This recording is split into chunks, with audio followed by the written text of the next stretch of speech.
இன்றே சப்ஸ்கிரைப் செய்து உங்கள் ஃபேவரட் ஷோகளை காணுங்கள். சூடாமணி காலமாயி இன்னும் ஒரு வாரத்துல ஒரு வருஷம் ஆக போகுது. அதான் ஐயரை கூப்பிட்டு திதி கொடுக்கறதுக்கு நாள் பார்த்துட்டு இருக்கோம். ஐயோ, அதுக்குள்ள ஒரு வருஷம் ஆயிடுச்சா மாமா? ஆமால, இன்னொரு 5 நாள்ல தேதி வருதுல, அதுக்கு தான் குறிக்கிறதுக்காக கூப்பிட்டது.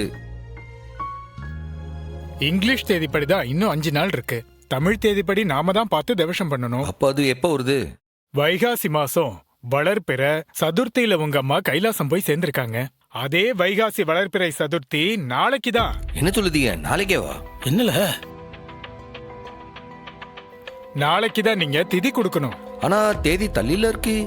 தமிழ் மாசத்துக்கும் இங்கிலீஷ் மாசத்துக்கும் வித்தியாசம் இருக்கும்.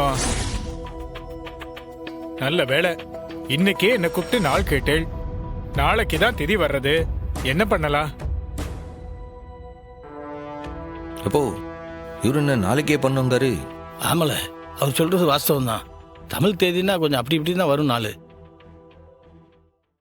இந்த பாரு, என்ன பண்ணணும் என்ன செய்யலான்னு கேட்டு அதை அப்படியே பண்ணிடு. அது நம்ம கடமை இல்ல. சரி சொல்லுங்கய்யா, என்ன செய்யணும், எப்படி செய்யணும்? நீங்களே முன்னாடி நின்று கொஞ்சம் செஞ்சு கொடுத்துருங்க. பேஷா பண்ணிடலாம். நம்ம ஊர் குளத்துக்கரையிலேயே பண்ணிடலாம். அதுக்கு சாமி நாங்க என்ன செய்யணும்? முதல்ல நீங்க கொண்டு வர வேண்டிய லிஸ்ட் நான் தரேன். ஆட்டும். அதுபடி எல்லா பொருளையும் கொண்டு வந்து சேர்க்க வேண்டியது உங்க பொறுப்பு. நீங்க என்னன்னு எழுதி கொடுங்க, நான் அம்புட்டியும் கொண்டு வந்து சேர்த்துடுதேன். இன்னைக்கு நைட்டு யாரும் சாதம் சாப்பிடக்கூடாது, வெறும் பலகாரம் தான். சரிங்கய்யா, எல்லாரையும் இட்லியே சாப்பிட வச்சிடுறேன். நாளைக்கு திதி முடிஞ்சு பிண்டம் கொடுத்ததுக்கு அப்புறம் தான் சாப்பிடணும்.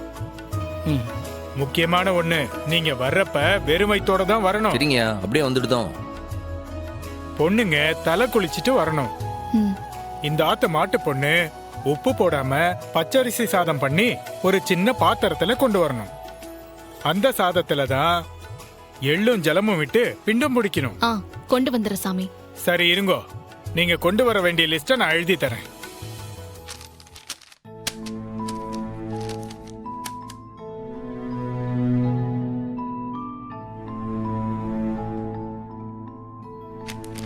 இந்தாங்கோ, இதுல இருக்கிறதெல்லாம் ஒண்ணு விடாம வாங்கிட்டு வந்துருங்க. அமரான திதி கிடையாது, குதய திதியில சிரார்த்தம் பண்றோம். 11:30 கட்டாயம் பண்ணியே ஆகணும். எல்லாரும் வந்துருங்க. நான் கிளம்பட்டுமா? சாமி, உங்க தட்சணை நாளைக்கு திதி முடிச்சதும் நானே தட்சணை வாங்கிக்கிறேன். அப்ப சரி, எல்லாரும் வந்துருங்க. சந்தோஷம்.